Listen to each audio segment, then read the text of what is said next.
ഒരു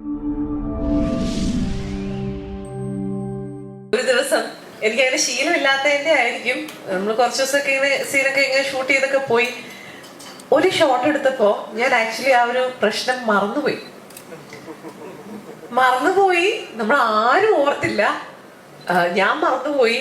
എൻ്റെ ബീച്ചേട്ടൻ്റെ കൂടെയായിരുന്നു സീൻ ഉണ്ടായിരുന്നത്. ഞങ്ങൾ ആരും ഓർത്തില്ല. പിറ്റേ ദിവസം എന്തോ ഇങ്ങനെ ചായയൊക്കെ കുടിച്ചിങ്ങനെ വർത്താനൊക്കെ പറഞ്ഞോണ്ടിരുന്നപ്പോ ബീച്ചേട്ടൻ, എടി നീ ഇന്നലെ ആ കാര്യം ചെയ്തായിരുന്നോ?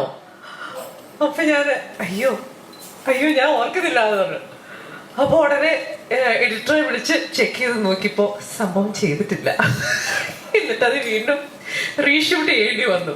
അപ്പൊ അത് എന്റെ പരിചയക്കുറവിന്റെ ഒരു പ്രശ്നമായിരുന്നു. ആർക്കും അത് ഓർമ്മയും വന്നില്ല. അപ്പൊ അന്ന് ആ ഒരു കാര്യം ഉണ്ടായപ്പോ ബീച്ചേട്ടൻ തന്നെ അതിനൊരു ടിപ്പ് പറഞ്ഞു തന്നു. ഇങ്ങനെ ഒരു കാര്യം നമ്മളെല്ലാരും മറന്നു പോകാൻ സാധ്യതയുണ്ട്. വിലയേറിയ ടിപ്പാണോ ഞാൻ പറഞ്ഞു കൊടുക്കുന്നത്? കുഴപ്പമില്ല അല്ലെ? 30 വർഷം ആയതിന്റെ ഒരു 30 വർഷം വിട്ടേക്ക്. അപ്പൊ എന്നോട് പറഞ്ഞു തന്നു, നമ്മൾ മറന്നു പോകും. ഇങ്ങനത്തെ ഒരു കാര്യം നമുക്ക് ശീലമില്ലാത്തൊരു കാര്യം ആയതുകൊണ്ട് നമ്മൾ ചിലപ്പം തലേന്നത് ചിലപ്പോ വിട്ടുപോകാൻ സാധ്യതയുണ്ട്. അപ്പോ അത് ഓർക്കാൻ വേണ്ടിയിട്ട് എന്തെങ്കിലും ഒരു എന്താ പറയുന്നത്, ഒരു നീ ക്യാപ്പോ അല്ലെങ്കിൽ ശരീരത്തിൽ നമ്മൾ യൂഷ്വലി ഉപയോഗിക്കാത്ത എന്തെങ്കിലും ഒരു സാധനം, ഒരു സംഭവം നമ്മൾ വെക്കുവാണെങ്കിൽ ഇതെന്തിനാ ഞാനിട്ട, അപ്പൊ ആ കാര്യം ഓർമ്മ വരും എന്നുള്ള രീതിയിൽ ഒരു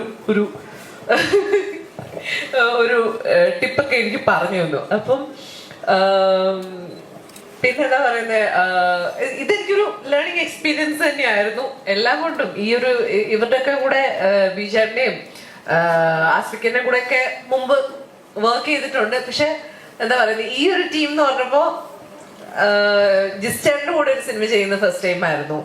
അനുജേട്ടൻ്റെ ഒരു പടത്തിൽ വരുന്ന ഫസ്റ്റ് ടൈം ആണ്. അപ്പൊ അതുകൊണ്ട് എന്താ പറയുന്നത്, സന്തോഷമുള്ള ദിവസങ്ങളായിരുന്നു. ആ ദിവസങ്ങളൊക്കെ ഒത്തിരി സന്തോഷമുള്ള ദിവസങ്ങളായിരുന്നു.